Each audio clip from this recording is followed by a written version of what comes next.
Thanks for joining. Everett Triplett, Bible Prepper here, and Mr. Seymour on TikTok. I'm going to give you a little analogy. Suppose you're going to take a vacation. You have to choose your destination. You want to go to the beach, you pack your swimming suit, things like that. You're going to go to Yosemite, pack your camping gear, your sleeping bag, or maybe you want to go to New York City and see the Statue of Liberty. Wherever you want to go, you pack your destination. Then the trouble is, how are you going to get there? You want to take an Amtrak, you want to drive your own car, or fly, you're going to Hawaii, you're probably not driving.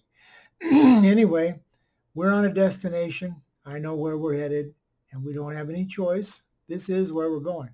We're going to an awesome place called the New Age, 1,000 years of peace on earth, a future where there'll be no more war, and Jesus Christ returns, and the kingdom of heaven comes to this earth, like the Lord's Prayer says, thy kingdom come, thy will be done here on this earth like it is in heaven. So we're headed to where Isaiah 2 says, never again, that's a long time, never again will men train for war. Nations won't rise up against nations anymore. Swords beat into plowshares, spears into pruning hooks.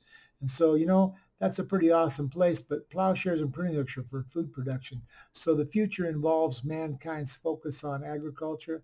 There's no more need for war because there's going to be no more enemies, because there's a verse in Daniel 9 that says war will continue to the end.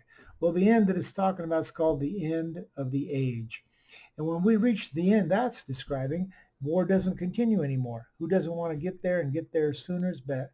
The sooner the better. But that path we're on has a name, and it is called the war path. And we're facing the World War III is coming. The four horsemen are coming out of the seals. That's the day of the Lord coming with the four judgments, sword, famine, plague, and wild beast. The four horsemen have power to kill on a fourth of the earth. Just so happens that Matthew 24 says nations will rise against nations.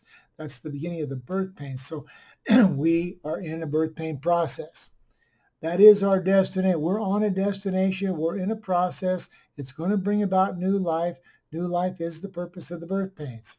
And so these birth pains that are coming upon us, and this isn't the beginning of the birth pains are underway, like a woman who's been in labor for 8 hours or a whole day and all night. It can take several days, several nights, on it goes, but one significant event is going to occur.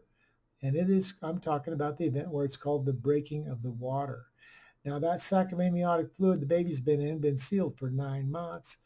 But when that pressure mounts to a sufficient amount, it ruptures the sealed sac, and that is equivalent to the seals breaking in Revelation 6. So we're going to have to hold that